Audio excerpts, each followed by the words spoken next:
మీ అందమైన ప్రయాణం ప్రారంభించండి. 39 మీరు తల్లిదండ్రి అవ్వాలనే కలలను సాకారం చేయడానికి సహాయపడుతుంది. నమస్తే, welcome to Suman TV. Breast cancer ఇటీవల కాలంలో మహిళల్లో ఎక్కువ చూస్తున్నటువంటి క్యాన్సర్, కానీ దీని మీద చాలా రకాల అపోహలు అయితే మహిళల్లో కనిపిస్తూ ఉన్నాయి. సో క్యాన్సర్ అనేది ఈ గడ్డ పెయిన్ లేకపోతే అది క్యాన్సర్ కాదని, చిన్న చిన్న గడ్డలు అయితే వాటిని క్యాన్సర్ కింద మన లెక్కలోకి తీసుకోవాల్సిన అవసరం లేదని, వంశపారపర్యంగా ఉంటే మాత్రమే క్యాన్సర్, బ్రెస్ట్ క్యాన్సర్ అనేది వస్తుంది, లేకపోతే రాదు అని, ఇలా రకరకాల అపోహలు అయితే ఉన్నాయి. అవన్నీ ఎంతవరకు అపోహలు, వీటి వెనుకున్నటువంటి నిజాలు ఏంటి, ఈ విషయాలన్నీ అడిగి తెలుసుకుందాం. మనతో పాటు ఉన్నారు gynaec oncologist doctor Sailakshmi Dayana గారు, cancer Apollo hospital, Jubilee Hills. Hello ma'am.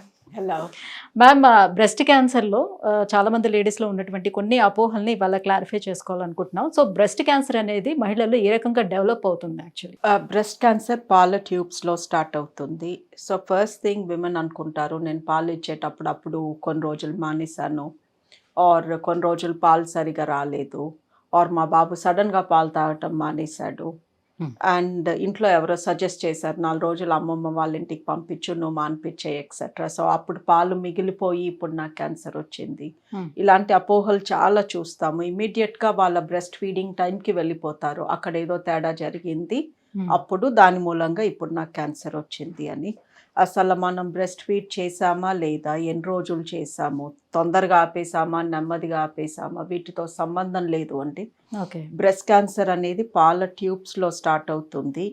అది స్టార్ట్ అవ్వడానికి మల్టిపుల్ రీజన్స్ ఉన్నాయి. ఎందుకు స్టార్ట్ అవుతుంది అంటే దానికి ఆన్సర్ సగం సార్లు మాకు తెలీదు, కొన్నిసార్లు మేము గెస్ చేయగలం ఈ రీజన్ మూలంగా అయి ఉండొచ్చు అని.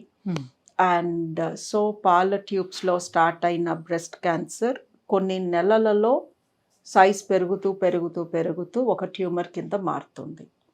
ఒక స్త్రీకి తన చేతికి క్యాన్సర్ తగలాలి అంటే అది కనీసం 2-3 సెంటీమీటర్లు ఉండాలి, అప్పటికే ఈ క్యాన్సర్ సెకండ్ స్టేజ్లోకి వెళ్ళిపోతుంది. ఇప్పుడు హెవీ బ్రెస్ట్ ఉండే వాళ్ళకి కూడా బ్రెస్ట్ క్యాన్సర్ వచ్చే ఛాన్స్ ఉంటుందని నమ్ముతారు? లేదు అండి, అసలు బ్రెస్ట్ క్యాన్సర్కి మన బ్రెస్ట్ సైజ్కి లింక్ లేదు. బట్ కొంతమందికి ఫైబ్రో ఎడినోసిస్ అంటే బ్రెస్ట్లో ఉన్న కొవ్వు మెత్తటి కొవ్వు కాకుండా గట్టి కొవ్వు ఉంటుంది. ఇది కూడా వంశపారంపర్యంగానే వస్తుంది. ఒక స్త్రీ రొమ్ములో ఎంత కొవ్వు పేర్కోవాలి, ఎలాంటి కొవ్వు, 3 కేటగిరీస్ ఉంటాయి, ఏబిసి అని. మరీ గట్టి ఇంకా పూర్తిగా చెక్క లాంటి కొవ్వు ఉన్న వాళ్ళని కేటగిరీ డి అంటాము. సో రొమ్ములో కొవ్వు బాగా గట్టిగా ఉన్న వాళ్ళలో క్యాన్సర్ రిస్క్ కొంచెం ఎక్కువ. ఆ కొవ్వులో రాదు, పాల ట్యూబ్లోనే వస్తుంది, బట్ అలాంటి కొవ్వు ఉన్న వాళ్ళకి బ్రెస్ట్ క్యాన్సర్ వచ్చే రిస్క్ ఎక్కువ. Okay okay. సో చిన్న చిన్న గడ్డలుగా తగులుతున్నప్పుడు దానికి భయపడాల్సిన నెసిటీ ఎంతవరకు ఉంటుంది? చిన్న చిన్న గడ్డలు తగులుతున్నప్పుడు మెజారిటీ ఆఫ్ ది టైమ్స్ అవి కొవ్వు గడ్డలు అని అసలు భయపడాల్సిన పనే లేదు. సో రొమ్ము పీరియడ్స్కి ముందు నొప్పిగా ఉంటుంది, కొంచెం గట్టి పడుతుంది, టెక్స్చర్ మారుతుంది, పీరియడ్ రాగానే మళ్ళీ మెత్తబడిపోయి నొప్పి తగ్గింది అంటే అది చుట్టుపక్కల మన రొమ్ములో పాల ట్యూబ్స్ చుట్టూతా ఉన్న కొవ్వుని బట్టి ఈ సిమ్టమ్స్ ఉంటాయి. బట్ రొమ్ములో ఒక గట్టి గడ్డ తగులుతుంది, అది కదలట్లేదు, పెద్దగా అవ్వట్లేదు, చిన్నగా అవ్వట్లేదు, నొప్పి లేదు, బట్ పీరియడ్తో సంబంధం లేకుండా ఎప్పుడు తగులుతుంది అంటే అది క్యాన్సర్ గడ్డ అయ్యే రీజన్ ఎక్కువ. సో టైట్ బ్రాస్ ఎక్కువ గంటల సేపు వేసుకొని ఉండటం వల్ల కూడా క్యాన్సర్ వస్తుందని నమ్ముతూ ఉంటారు. ఈ నమ్మకంలో నిజమేంత? లేదు అండి, టైట్ బ్రా మూలంగా క్యాన్సర్ రాదు, బట్ ఈ టైట్ అండర్వేర్ వేసుకోవడం అనేది ఎవ్వరూ కూడా కరెక్ట్ కాదు. బికాస్ ఒక బాడీ పార్ట్ అలా కంప్రెస్ అయిపోతే దాని నుంచి విపరీతమైన నొప్పి వస్తుంది. చాలామంది చెస్ట్ చిన్నగా కనిపివ్వాలి అని వాళ్ళు వేసుకోవాలి, దానికన్నా చిన్న బ్రా వేసుకొని టైట్గా బిగతీసి కట్టేసుకుంటారు. దాని మూలంగా క్యాన్సర్ రాదు, బట్ చాలా డిస్కంఫర్ట్ వస్తుంది. సో ఇప్పుడు హెరిడిటరీగా వాళ్ళ వంశంలో ఎవరికీ లేదు, సో లేనప్పుడు నాకు వచ్చే ఛాన్స్ అసలు లేదని అనుకోవడానికి ఉంటుందా? 90% హెరిడిటరీ లేకుండానే రొమ్ము క్యాన్సర్ వస్తుంది. ఓకే. సో రొమ్ము క్యాన్సర్ మంది ఒక 100 మందిని చూస్తే అందులో 10 మందికే ఫ్యామిలీ హిస్టరీ ఉంటుంది, మరి మిగతా 90 మందికి ఎందుకు వచ్చింది? సో ఫ్యామిలీ హిస్టరీ ఉంటే వచ్చే రిస్క్ ఎక్కువ అవుతుంది, అంతేగాని ఫ్యామిలీ హిస్టరీ లేకపోతే రాదు అని అస్సలు లేనే లేదు అండి. 90% మందికి ఫ్యామిలీ హిస్టరీలు ఉండవు అసలు. సో ఫీడింగ్ ఇవ్వకపోతే బ్రెస్ట్ క్యాన్సర్ వచ్చే ఛాన్స్ ఎంతవరకు ఉంటుంది? ఫీడింగ్తో సంబంధం లేదు, పీరియడ్స్తో సంబంధం. సో ఫీడింగ్ అప్పుడు పీరియడ్స్ ఉండవు కాబట్టి ఫీడింగ్ చేసే వాళ్ళకి క్యాన్సర్ తక్కువ వస్తుంది. ప్రెగ్నెన్సీస్ ఎక్కువ వచ్చిన వాళ్ళకి, బ్రెస్ట్ ఫీడ్ చేసిన వాళ్ళకి క్యాన్సర్ ఎందుకు తక్కువ? రొమ్ము క్యాన్సర్ అంటే వాళ్ళు ఫీడ్ చేసి ఏదో లోపల క్లీన్ అయిపోయారు అని కాదు. ఫీడ్ చేయకపోతే, ప్రెగ్నెన్సీ రాకపోతే ఆ సంవత్సరం పాటు వాళ్ళకి పీరియడ్స్ వచ్చినట్టే కదా లెక్క. సో ఒక స్త్రీకి ఎన్ని మెన్స్ట్రువల్ పీరియడ్స్ వస్తే తన రొమ్ము క్యాన్సర్ రిస్క్ అంత ఎక్కువ.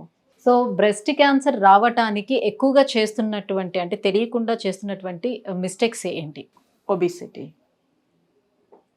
మనం ఎంత లావుగా ఉంటే ఆ కొవ్వు నుంచి అంత ఎక్కువ ఈస్ట్రోన్ అనే హార్మోన్ వస్తుంది.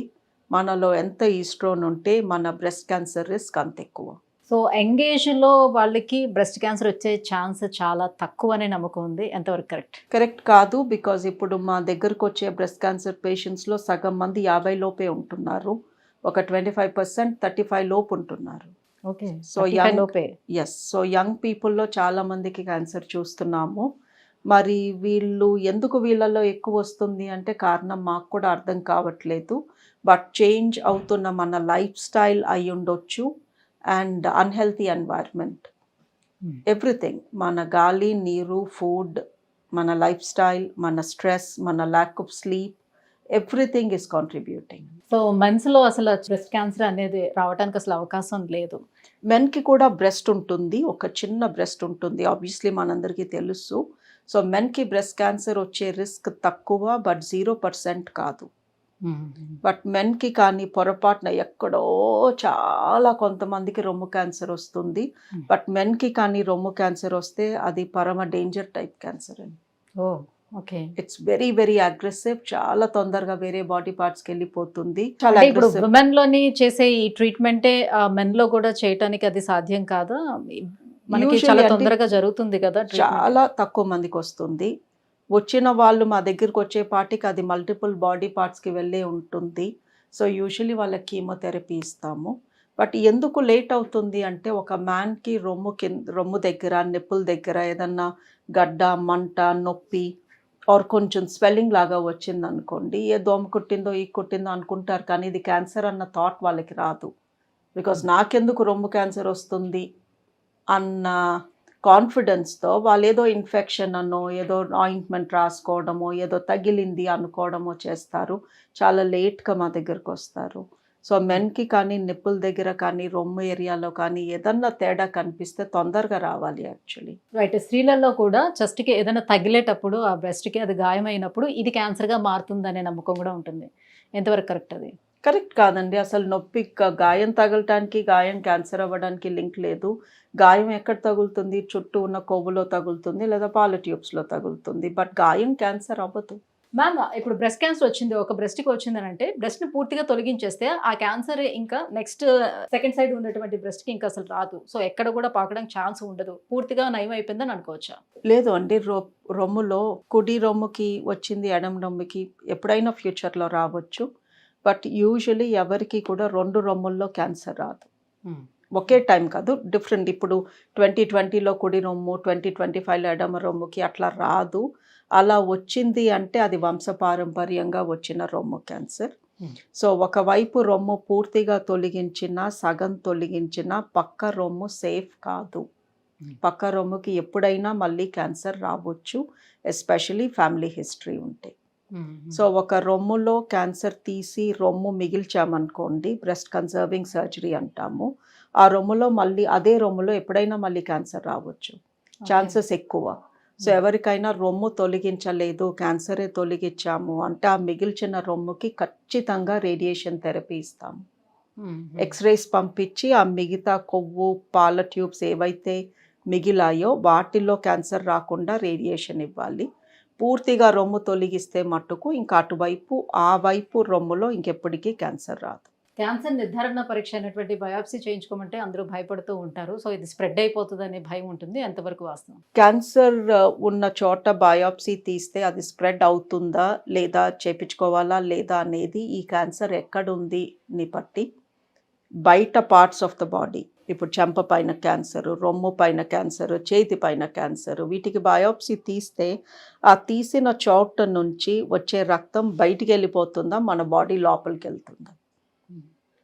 సో అది డిసైడ్స్ అండి ఆ క్యాన్సర్ స్ప్రెడ్ అవ్వబోతుందా లేదా అని. ఫర్ ఎగ్జాంపుల్ పొట్టలో గడ్డ ఉంది, ఆ గడ్డలో నుంచి ఒక బయోప్సీ తీసుకున్నాము.